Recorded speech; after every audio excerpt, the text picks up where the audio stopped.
used to be a hardcore people pleaser, and whenever I would hang out with friends or family, I would feel so drained afterwards that I would most often turn to food for comfort.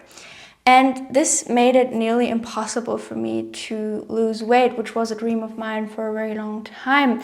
And also, I would often eat so much that I literally couldn't feel anything anymore. And if this sounds like you, then today's video is for you, because I'm going to share with you some tips and tools that really helped me to be better at protecting my energy, which really allowed me to create the life for myself that I want, to fulfill my purpose and my potential, because I'm actually feeling energized, because I'm not leaking out all my energy to my environment, to my surroundings, to the people around me.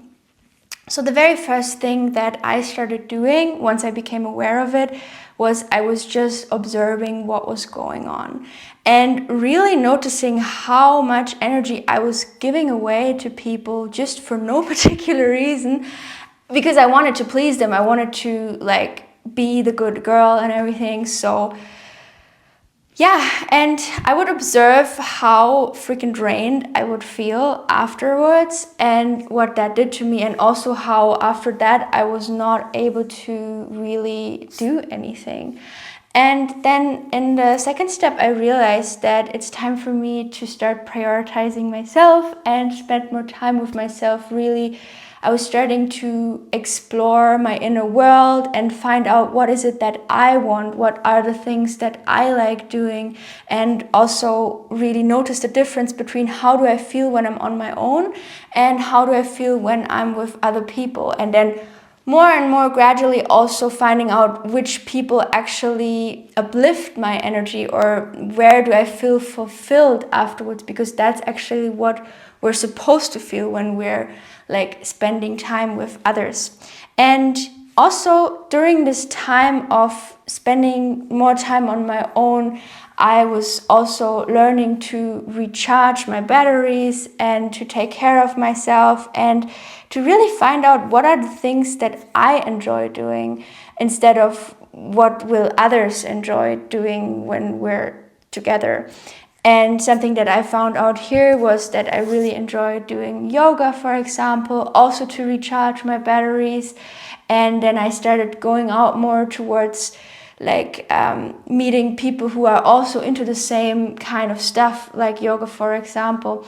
And I also created a yoga course just in case you're also interested in learning yoga. And you can get it completely for free. I'll put a link in the description box down below.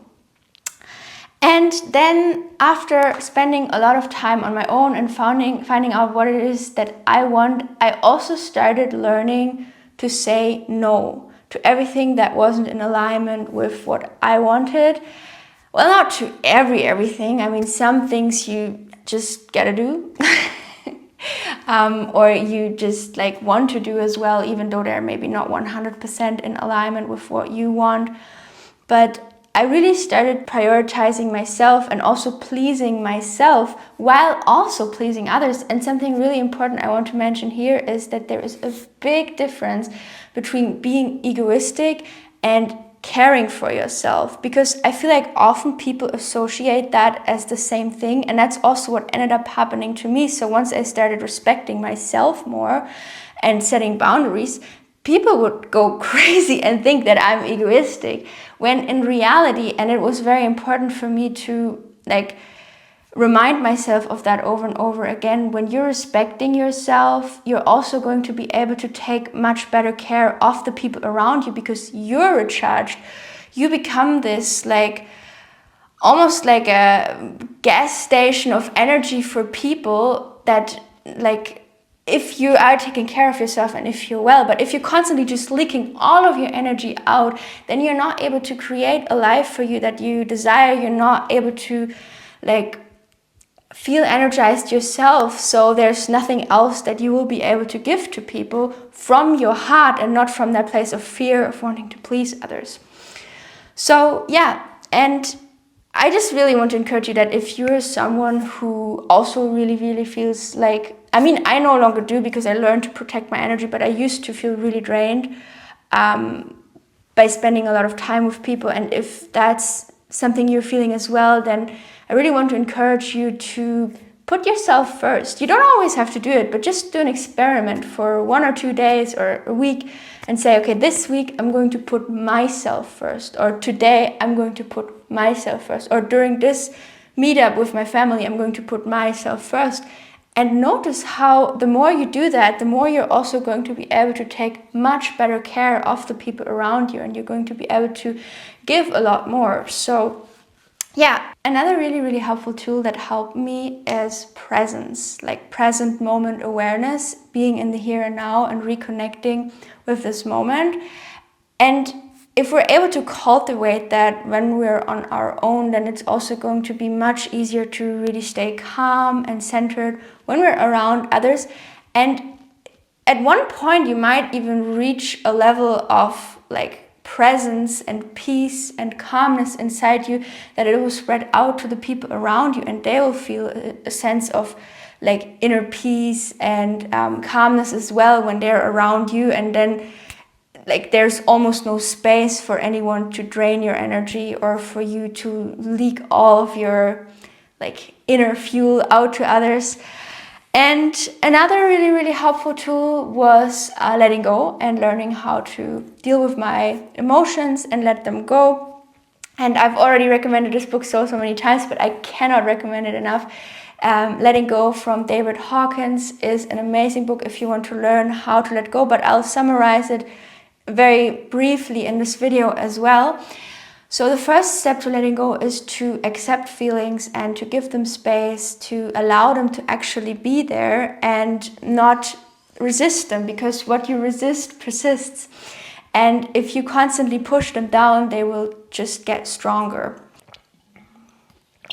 The second step is happening automatically. So when you allow your feelings to be there and you give them space, you breathe through them, and you potentially also move through them by like going out, going for a bike ride or a walk, then they will just automatically evaporate and disappear, because there's no longer anything you're pushing against. So if it's not something that feels good to you, then they would just go away on their own. And I think a good analogy here is like, I don't know if you've had siblings, but like when I would fight with my sister, like one of us would always push against the door of the other person, and the other person wouldn't let them in their room.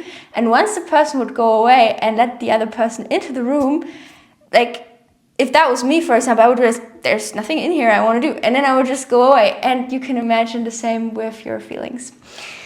And then last of all, I just want to help a very practical tool that you can use when you're in a situation with someone and you're feeling like they're super disrespectful to you. That could definitely happen. Be warned, if you start like setting boundaries, that you're going to experience people rebelling against that and not finding that okay, because you gotta imagine your whole life you haven't been setting boundaries. So when you start doing that, like that can drive some people really crazy. So in such a moment, something you can do is like repeat the words inside of yourself: peace begins within me. And then for peace, you like touch your thumb and your index finger, and then begins within me. And then you just repeat that: peace begins within me. And you can just say that in your head and like have your hands under the table and just do that. Very important though, don't just do it. You also have to set the intention of that relieving some pressure and reminding yourself of like what you want, and not just giving in to what people expect from you, which has seriously been such a huge game changer for me, to be able to create the life I want, to lose weight, to no longer turn to food for comfort all the time, because I know that I'm protected and I can protect myself now. I don't need the food from the outside anymore. I'm still eating a lot, but like not overeating to the point where I cannot feel anything anymore.